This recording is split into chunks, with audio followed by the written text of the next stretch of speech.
Mit Plattdeutsch verbinde ich Kultur und Sprachgebrauch in Deutschland, der hin und wieder ein wenig mehr verloren geht für mich. Mit Plattdeutsch verbinde ich Liebe zur Heimat, Traditionsbewahrung und Pflege alten Kulturgutes. Und das geht uns heute verloren.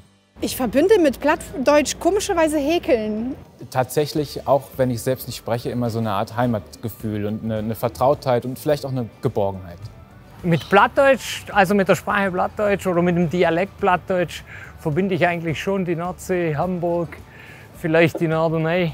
Ich verbinde meine Großeltern tatsächlich damit, also ein warmes Gefühl, so ein bisschen Heimat. Mit Plattdeutsch verbinde ich, das ist eine heimatverbundene Sprache. Es ist ja sowieso kein Dialekt, sondern eine Sprache.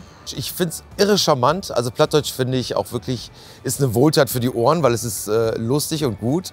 Und es ist anders wie andere Dialekte.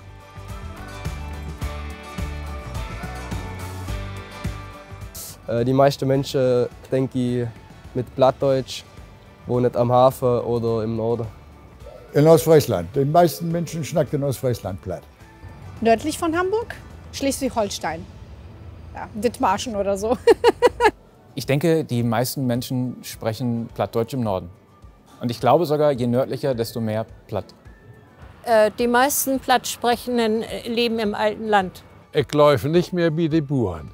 Oder eben halt die alten Seebären, die man ja auch oft hier hat, die wirklich auch zu Besuch kommen und dann den Hafen besuchen. Und da ist es schon eher, dass man wirklich das Plattdeutsch wiederfindet. Ja.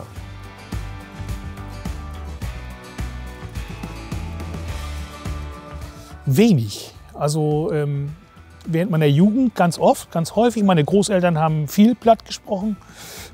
Ich merke, dass das, wenn ich jetzt hierher komme, mit größerem Abstand immer weniger wird. Plattdeutsch begegnet mir tagtäglich im Alltag. Also ich komme aus Ostfriesland und dort sprechen 99% der Leute Plattdeutsch.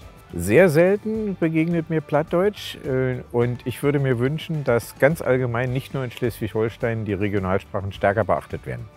Im Alltag begegnet mir nie Plattdeutsch. Deswegen muss ich ab und zu mal ins Unsorgtheater gehen.